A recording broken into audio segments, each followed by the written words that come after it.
So here we are to the third video. So now I'm going to show you how to make a rye sourdough. And I'll give you instructions on how to use a starter if you live in a good spot where you can make a good starter. If you don't, I'm going to be using my cheat today, the Biofirm Lactobacillin. So, first thing we're going to do is I'm just going to go over the ingredients we're using here.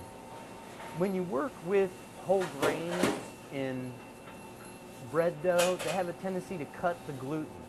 So the first thing I do is I switch from bread flour to high gluten flour when I'm going to be doing a bread. In this case, I'm using rye flour, and it's the bran from the husk of the seed that really does the cutting. So you need that extra gluten in the high gluten flour to really make it work. Now, there's another problem you usually run into when you work with whole grain flours, is that most of them don't absorb as much water as straight flour.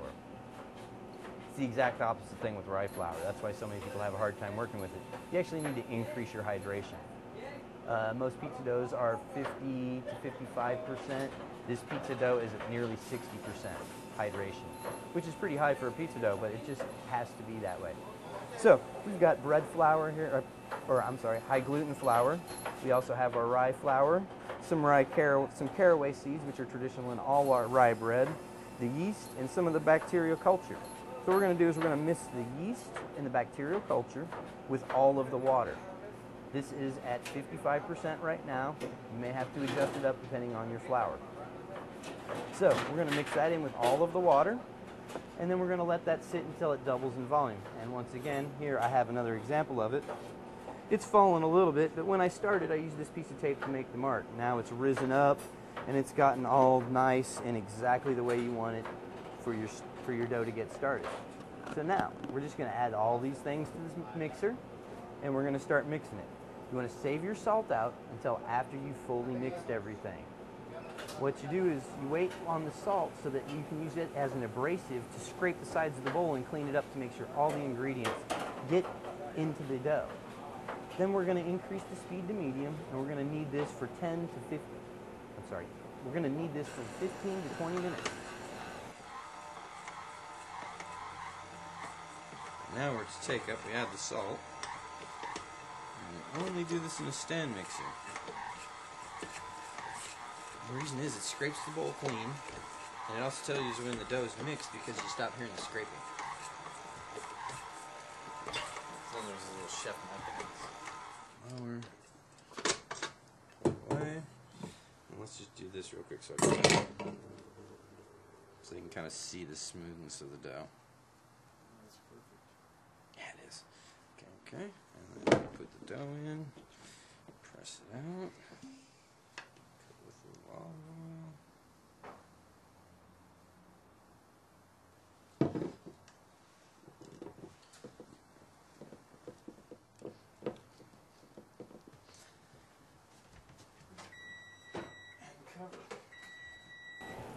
Until it window panes. And the way to know what window pane is, I've got a small sample of dough right here, is window pane is when the dough is elastic enough that you can stretch it out and you can see through it without it tearing. Now, one of the problems you run into with doing these whole grain doughs, especially with the caraway seeds, is they tend to want to tear it. So when we go to roll this dough out, we're not going to toss it too much. We're going to use a French rolling pin to roll it out, and then we're going to give it a couple of tosses just to make sure it's nice and even. So now, as the mixing process continues, you're just going to let it go until the window pane. Once the window pane occurs, you're going to put it into a container that's been well oiled, and you're going to roll it around to make sure it's fully coated with oil. Put it in your proof box or a warm spot in your kitchen and allow it to double in volume. Then we're going to punch it down. This one's already doubled. And you're going to turn it in on itself and then turn it over and let it double again. After that second doubling, you'll scale it out for whatever dough sizes you want and form your balls. Then you're just going to let those proof either in the retarder until doubled in size, or if you're going to use them that day, go ahead and just let them proof on the floor.